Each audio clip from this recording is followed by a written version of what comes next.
Hey guys, in this next clip, Dr. Kincaid talks about how important friendship is for the work of evangelization. I hope you enjoy. He says this remarkable statement that I think we should think about. He says to them, "You are so dear to us," quote, "we shared not only the gospel, but our very lives with you." 1 Thessalonians 2:8. We shared not only the gospel, but our very lives. So Paul just didn't stand up, give a powerful homily, and walk out and be inaccessible. It was done in the context of friendship. And earlier we talked about Aristotle and the city. Aristotle said the city exists to make men virtuous in the body so they can be friends. That's not a particularly compelling kind of political campaign today.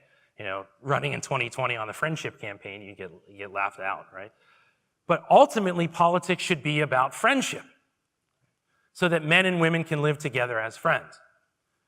Paul brought the gospel to the churches he planted and became friends. He loved them as a father and built that intimate relationship with them so that he knew them well enough to be able to speak not just the message, but earn the right to be heard. Building a friendship, not bomb dropping from the top. And for the new evangelization, this can't be stated enough, right? People have to know how much we care about them. Then they're more willing to listen. I've seen this with a couple students I've mentored in particular, on JPCatholic. One student, and this is fairly frequent, really struggles to see God as Father because of this student's relationship with their father. And that's a pretty common thing, right? So if your earthly father is a tyrant, it's hard to see God as not tyrannical or overbearing, legalistic.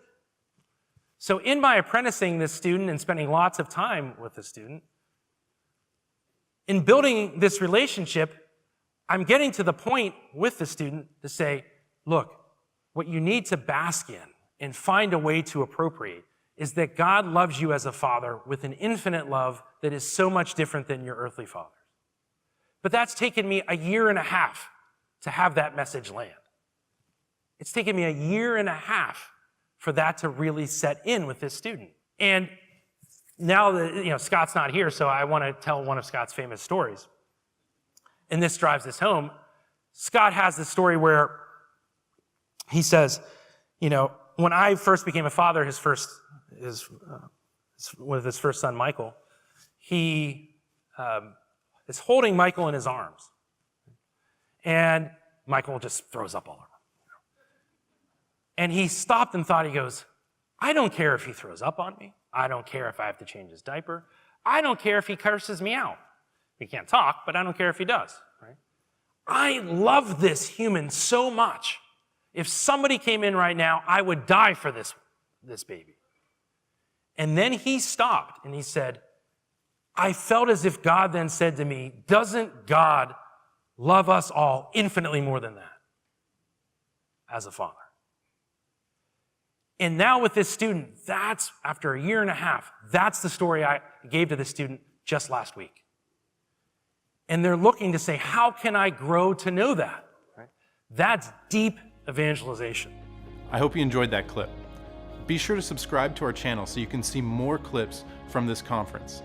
Also, if you want to go deeper, if you want to hear all the different things that Dr. Barber, Dr. Kincaid, and Dr. Bergsma had to say, you can check out the description below and buy a CD right now with the entire conference talks. Thanks for watching, and I'll see you next week with more conference clips.